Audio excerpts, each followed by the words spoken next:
Avis vascular centre మన దేశంలోనే the best varicose vein hospital.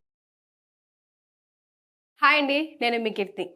మన ఇంట్లో పెద్దవాళ్ళు, ముఖ్యంగా బామ్మలు, అమ్మమ్మలు, నానమ్మలు ఉన్న టైంలో కొన్ని వింతైన రెమెడీస్ చెప్తూ ఉండేవారు. కానీ అవి ఫాలో అవ్వాలంటే సిగ్గుగా అనిపించేది.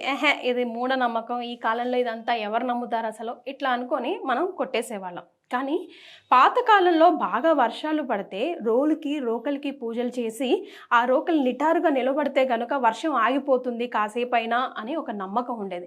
ఇంకొంతమంది అయితే మనం చపాతీ చేసే పెనం ఉంటుంది కదా, ప్యాన్, దాన్ని కూడా ఉల్టా వేసి పెడతారు కొన్ని పూజలు చేసి, కొన్ని మంత్రాలు అవి చెప్పి, సో దట్ అప్పటి వరకు వర్షం పడదు అని మట్ట మరలేయడం అంటూ ఉంటారు ఇటువైపు తెలంగాణ జిల్లాలో అయితే నిన్న గ్రహణం సమయంలో కూడా చాలామంది టెస్ట్ చేద్దామని నిజంగానే గ్రహణం టైంలో రోకలు పెడితే కనుక నిటారుగా నిలబెడుతుందా, ఆ గ్రావిటేషనల్ ఫోర్స్ అనేది ఉంటుంది సైన్స్ ప్రకారం మనం నమ్ముతాము.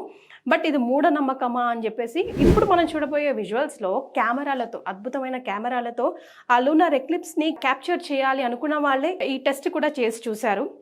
వాళ్ళందరూ ఆశ్చర్యపడే విధంగా కూడా రోకలు నిటారుగా నిల్చుంది. కరెక్ట్ గ్రహణం టైంకి అదే లేచి నిల్చోవడం, మళ్ళీ అదే గ్రహణం ఎట్లా పోతుంటే అలా పడిపోవడం జరిగింది. ఆ విజువల్స్లో కూడా మనం చూడొచ్చు. అంటే ఎప్పుడు అయినా నమ్మకానికి మూఢనమ్మకానికి మధ్యలో ఒక సన్న గీత ఉంటుంది. అది ఏంటా అని మనం తెలుసుకోవాలి. పరిజ్ఞానం మన అనుభవంతో చెప్పిన వాళ్ళని అట్లా తీసి పడేయకుండా కొన్నిసార్లు ఇందులో నిజమెంత ఉంది, దీన్ని నమ్మితే మనకేం ఉంటుంది అన్నది డెఫినెట్గా ఈ 2 వీడియోస్ చూసిన తర్వాత, అఫ్కోర్స్ ఇలాంటి వీడియోస్ తర్వాత చాలా ఇప్పుడు రోజుకి వైరల్ అవుతూ ఉన్నాయి. కానీ అండి, నిజంగా గ్రావిటేషనల్ ఫోర్స్ అయితే ఉంటుంది, మనకు అదంతా తెలుసు. కానీ కరెక్ట్గా ఆ రోకలికి ఏం సంబంధం ఉంది, ఆకాశంలో ఎక్కడో జరుగుతున్న ఈ వింతకి విశేషానికి అని అనిపిస్తూ ఉంటుంది.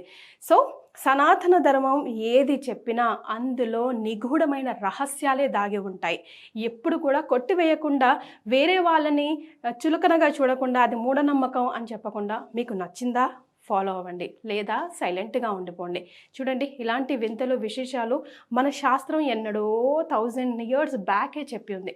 కానీ మనం అర్థం చేసుకోవడానికి ఇప్పుడు సైన్స్తో జోడించుకొని అర్థం చేసుకునే ప్రయత్నం చేస్తున్నాం. అయినా ఇంకా అర్థం అవ్వాల్సింది, మనమంతా అర్థం చేసుకోవాల్సింది కొల్లలుగా ఉన్నాయి అంటున్నారు ఆస్ట్రాలజర్స్ కానీ శాస్త్రవేత్తలు కానీ. Thanks for joining us.